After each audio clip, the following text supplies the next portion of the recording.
আমি যে কোন জায়গায় আছি তা বলবার জন্য হয়তো এই প্রথম ভিডিওটুকুই যথেষ্ট। আজকে আমার দার্জিলিং ভ্রমণের শেষ পর্ব।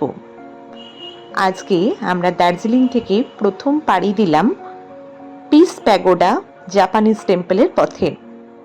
চারিদিকে মেঘ, পাইন বন, তার মাঝে শান্ত স্থির গৌতম বুদ্ধের প্যাগোডা। দেখলেই এক নিমেষে মনটা শান্ত হয়ে যায়। পাহাড়ি রাস্তা আর বৃষ্টিকে সঙ্গী করে আমরা পাড়ি দিচ্ছি আমাদের পরবর্তী গন্তব্যের দিকে।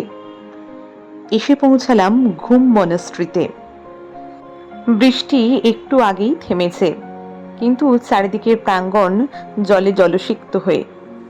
আমি ঘণ্টার ধ্বনির মধ্যে দিয়ে যখন এসে পৌঁছালাম, এই বিশাল গৌতম বুদ্ধের মূর্তি এই প্রথম আমার দেখা।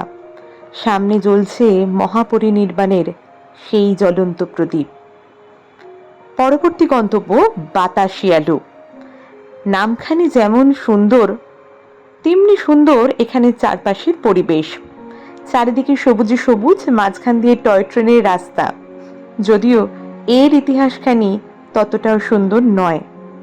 আমাদের ভারতীয় সৈনিকদের বলিদানকে মনে রাখতে পাহাড়ের গায়ে এই স্মৃতিসৌধ তৈরি করা হয়েছে।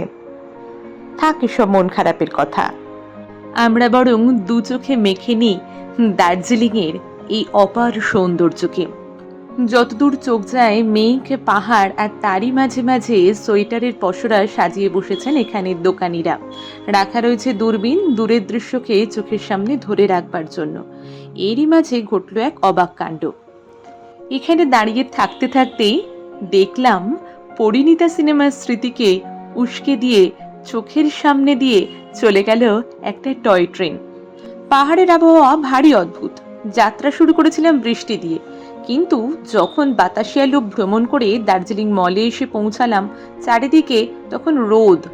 কিন্তু একটা আফসোস থেকে যাবে আমাদের, সেই চিরপ্রতীক্ষিত মলে এসে আমরা সৌন্দর্য উপভোগ করতে পারলেও অতিরিক্ত ভিড়ের কারণে গ্লেনারিজ আর কেভেন্টার্সে বসে আমাদের খাওয়াটা হয়নি। গোল্ডেন টিপস থেকে অল্প চা আর পরিচিত মানুষদের জন্য সামান্য কিছু উপহার নিয়ে আমরা পরের দিনকে পাড়ি দিয়েছিলাম হাওড়ার দিকে। তবে কি পাহাড় এমন একটা জায়গা যেন মনে হয় বারবার গেলেও সে জায়গা পুরনো হবার নয়। তাই রবীন্দ্রনাথ ঠাকুরের কথায় ও যে মানে না মানা, সত্যিই তাই। কত কিছু যেন আমাদের অদেখাই রয়ে গেল। যেটুকু দেখলাম সেটুকুই কম কি। সবাই ভালো থাকবেন। টাটা।